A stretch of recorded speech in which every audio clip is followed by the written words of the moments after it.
Shut your mouth, you mediocre clarinet player. Mediocre?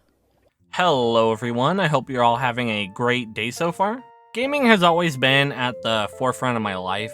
It's where I go to relax, socialize, and escape reality for a while.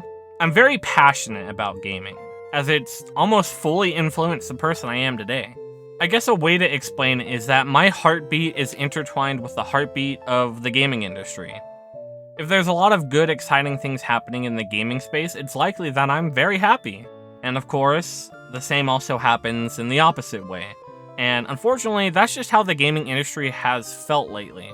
Mediocre. And in some ways, that's too generous of a way to describe it. Personally, I've just been feeling so fatigued and upset with how gaming has been lately. And I guess I just feel like talking about it to you guys. So, how are things so mediocre? And to be honest, there's a lot of reasons. Some of which aren't even the fault of big companies. Which is sadly rare in the gaming space, oh god. I guess this feeling of mediocrity all started with the pandemic.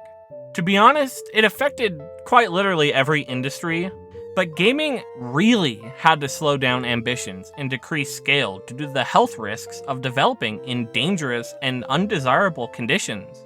The pandemic impacted gaming so bad that to this day, the effects of it are still completely visible to everyone.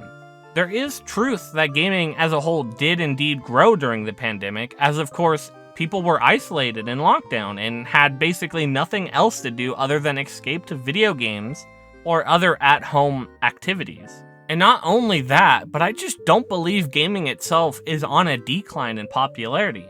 In fact, I believe that gaming is still growing, and at a good, steady pace as well. The problem just comes back to the games that have come out recently.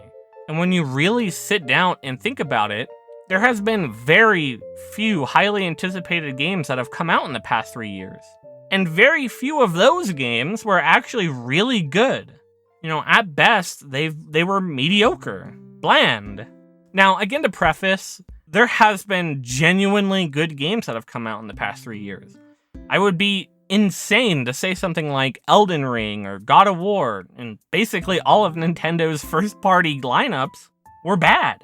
But in comparison to the things gaming was experiencing the 3 or 4 years before COVID, you just could not deny the significant difference gaming has been in lately. And, you know, it's a shame, really, because there's basically no realistic blame you can give to the start of all of this. It was just a very sad and unfortunate time for everyone. However, things just kept getting worse. And conditions weren't great for it either. With a whole lot of people stuck at home and essentially sad and depressed all day, you tend to get very alert and frustrated at the things that you're not enjoying. At least that's what I would personally think. Basically, it's like being in a defensive state, so to speak. So it was sort of this perfect storm for people to just get fucking pissed off at anything. And with how the gaming industry has been lately, you can imagine the amount of pressure and anger that was directed at games instead of the fun they're intended to give. People became so much more critical of games. And it didn't help that so many gamers were already feeling like used condoms to the cock of gaming companies. Oh man. So this feeling of mediocrity and frustration just poured out. It was everywhere. There was suddenly all the reason to be pissed off at games. And I can't even say it was uncalled for either, as it was just the breaking point for so many people. And of course, games just weren't coming out in the typical quality and hype levels that were seen before the pandemic. There were just so many rushed, unfinished, or just toxic games that were coming out. And it ruined one of the biggest forms of escapisms at the time.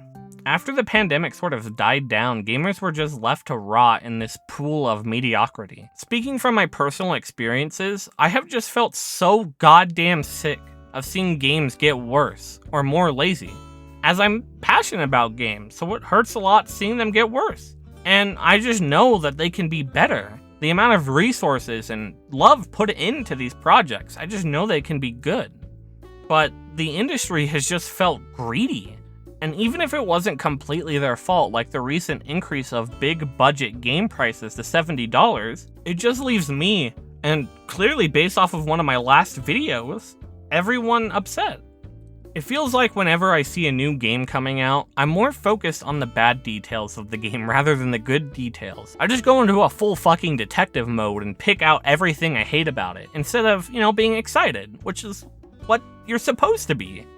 For all the games that I've played during this time, a lot of them were just boring or bad. And it sucks. If you were a fan of big budget, popular franchises during the pandemic, it's very likely that you just had a horrible fucking time. Now, of course, this is just an opinion, and if you happen to find a lot of the games that came out good, then hey, don't let this dumb idiot on the internet ruin you from having fun. However, I personally just didn't experience that, and I've noticed that a lot of others in the online space at least didn't either.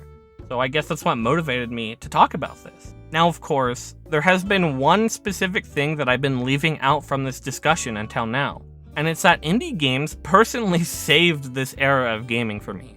There were a lot of fun, interesting, affordable, and just straight up good games that came from indie developers at this time. And it made me realize just how much indie games really mean to the whole space of gaming.